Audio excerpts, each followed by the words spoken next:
Labą dieną. Į ką atkreipti dėmesį gavus finansinės ataskaitas? Tai yra pelno nuostolio ataskaitą, balansą ir kitus priedus. Tai turbūt aktualiausias klausimas vadovui, ar įmonė dirbo pelningai ar nuostolingai ir kiek reikės mokėti pelno mokesčio. Tai svarbu pradžiai paminėti, kad pelno nuostolio ataskaita ir balanso ataskaita kiekvienai įmonei gali skirtis. Tai priklauso kokia įmonės forma, UAB, MB, individuali įmonė ir koks įmonės dydis. Įmonės skirstomos į labai mažas, vidutinės ir didelės įmonės nuo tam tikrų rodiklių. Tai yra nuo pajamų, nuo turto dydžio ir nuo kitų rodiklių. Gali nuo to skirtis ir ataskaitų formos. Panagrinėkime pagrindinės ataskaitų eilutes, kurios dažniausiai aktualios vadovams ir akcininkams. Tai pradėkime nuo pelno nuostolio ataskaitos. Jos stulpelėje ataskaitinis laikotarpis yra nurodyta informacija už tuos metus, už kurios yra ruošiamos ataskaitos. Tai pavyzdžiui, ataskaitos ruošiamos už 2024 metus, tai šiame stulpelėje rasite informaciją būtent už šios metus. O stulpelėje praėję finansiniai metai matysite informaciją už 2023 metus. Vienas svarbesnių skaičių šioje ataskaitoje yra įmonės pardavimo pajamos. Tai yra pajamos už parduotas prekes arba suteiktas paslaugas. Jas galima matyti pirmoje ataskaitos eilutėje, taip ir vadinasi pardavimo pajamos. Šioje eilutėje matote tik pajamas iš vykdomos veiklos.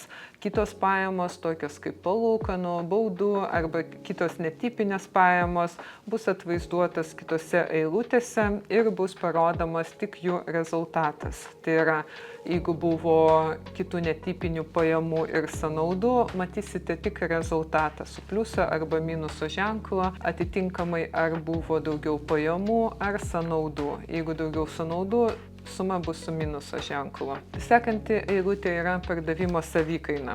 Tai pardavimo savikainos eilutėje matysite sąnaudas, kurios susijusios tiesiogiai su prekių ir paslaugų pardavimais. Tai tokios kaip sąnaudos už nusipirktas prekes, medžiagas, prekių atsivežimo sąnaudos ir kitos. Tada toliau pardavimo sąnaudos. Ši eilutė yra ne visose formose, bet yra gan svarbi, todėl papasakosiu, kas į šią eilutę patenka.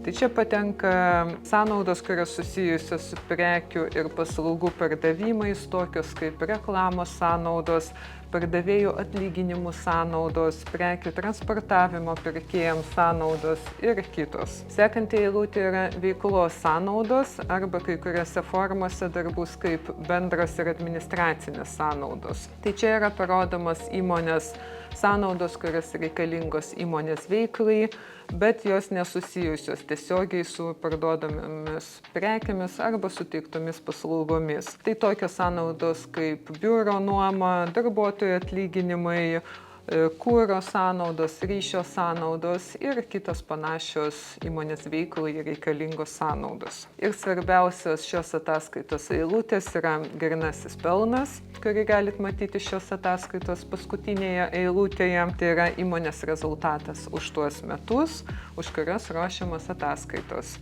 Jeigu suma yra su pliuso ženklu, įmonė dirbo pelningai, jeigu su minuso ženklu, įmonė dirbo nuostolingai. Taigi, jeigu įmonė užbaigė metus su pliuso ženklu, tai yra pelningai, šią sumą įmonės savininkai arba akcininkai gali nuspręsti išsimokėti dividendams. Gali nuspręsti išsimokėti visą sumą arba dalinai. Tai jau yra akcininkų ir savininkų sprendimas. Sekanti eilutė yra pelno mokesčio eilutė. Jinai yra prieš paskutinę šioje ataskaitoje. Jeigu šioje eilutėje matote skaičių, jis bus su minuso ženklu, tai šią sumą įmonė turi sumokėti į VMI. Ši suma gali skirtis nuo mokėtinos sumos tais atvejais, jeigu įmonė moka avansinį pelno mokestį, arba jeigu įmonė turi permokų iš kitų mokesčių, tokiu atveju ši suma susidengs ir bus sumokėtas skirtumas, arba galimai pasidengs pilnai. Tai jeigu šioje eilutėje jokio skaičiaus nėra, vadinasi, įmonei mokėti pelno mokesčio nereikia. Sekanti ataskaita yra balansas. Tai šioje ataskaitoje analogiškai kaip ir pelno nuostolio ataskaitoje informacija pateikiama už einamuosius ir praėjusius metus. Tai balanse matome visą įmonės turtą ir įsipareigojimus ir kapitalą.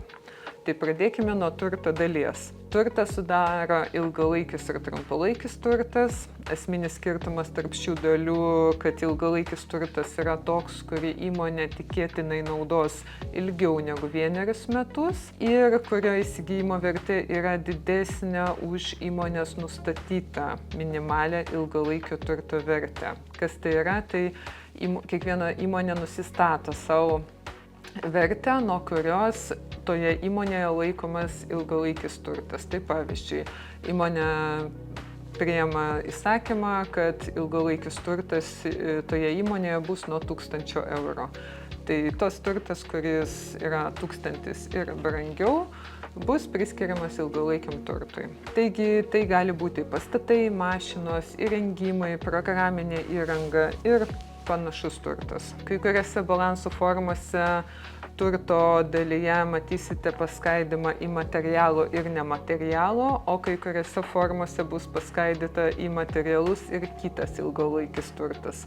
Tai yra tas pats skaidymas, tiesiog kitokie užvadinimai. Materialus turtas tai yra, kuris yra apčiuopiamas fiziškai, pastatai, įrenginiai, automobiliai ir kitas panašus turtas.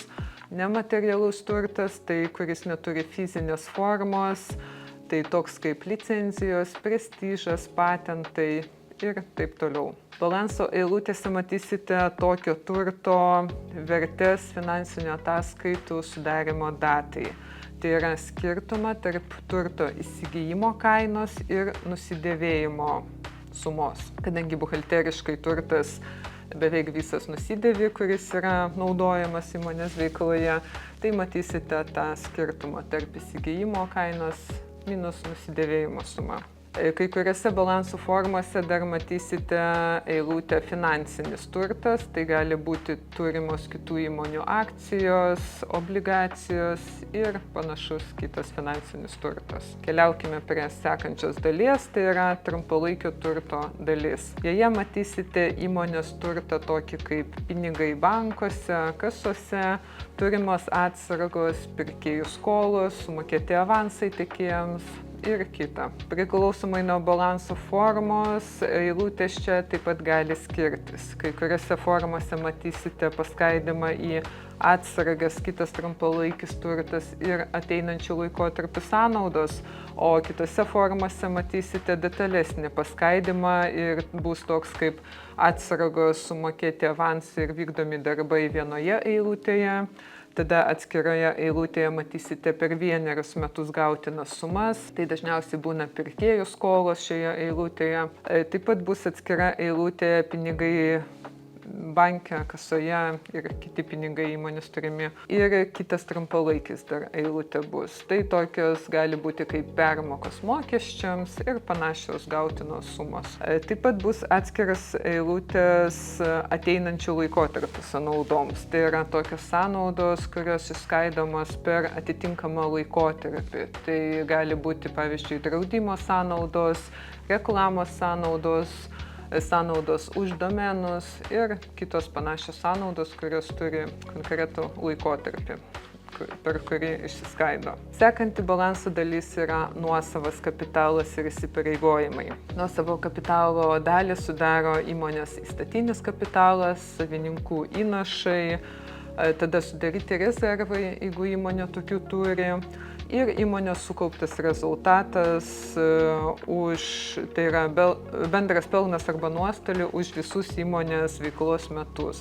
Šios eilutės kai kuriuose balansų formose yra išskaidytos, tai yra detalizuotos, o kai kuriuose yra viena eilutė - nuosavas kapitalas. Ir paskutinė balanso dalis yra įsipareigojimai arba kitaip įmonės skolos. Jos skaidosi į dvi dalis, tai yra kai kuriuose formose bus trumpalaikės ir ilgalaikės, o kai kuriuose bus įvardintos kaip mokėtinos sumos ir įsipareigojimai per 1 metus ir po 1 metų. Tai yra iki metų ir ilgiau.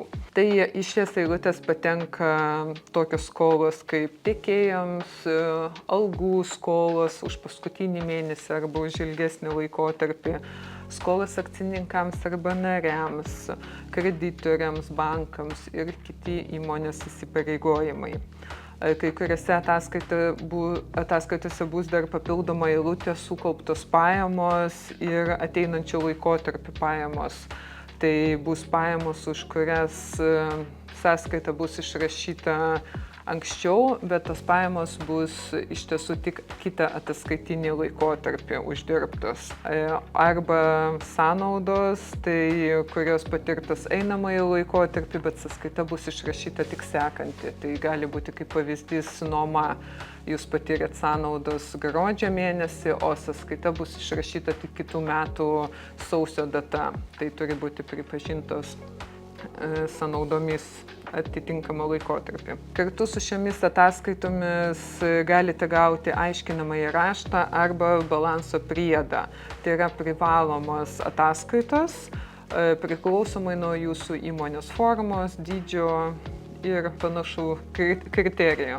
Tai šios ataskaitos reikalingos tam, kad parodyti detalesnę informaciją iš balanso arba pelno nuostolio ataskaitos. Ir taip pat papildomai buhalteriai gali atsiųsti jums kai kurių eilučių detalizacijas, tokias kaip skolų detalizacija, ilgalaikio turto sąrašą arba prekių sąrašus. Tai šios ataskaitos reikalingas, kad jūs matytumėt, iš ko susideda tam tikros sumos ir galėtumėt susiderinti su buhalteriu informaciją finansinėse ataskaitose ir pasitvirtinti, kad yra teisinga ir jokių dokumentų netrūksta ir viskas yra įtraukta į apskaitą. Taigi, ačiū už dėmesį ir gerų darbų. Iki.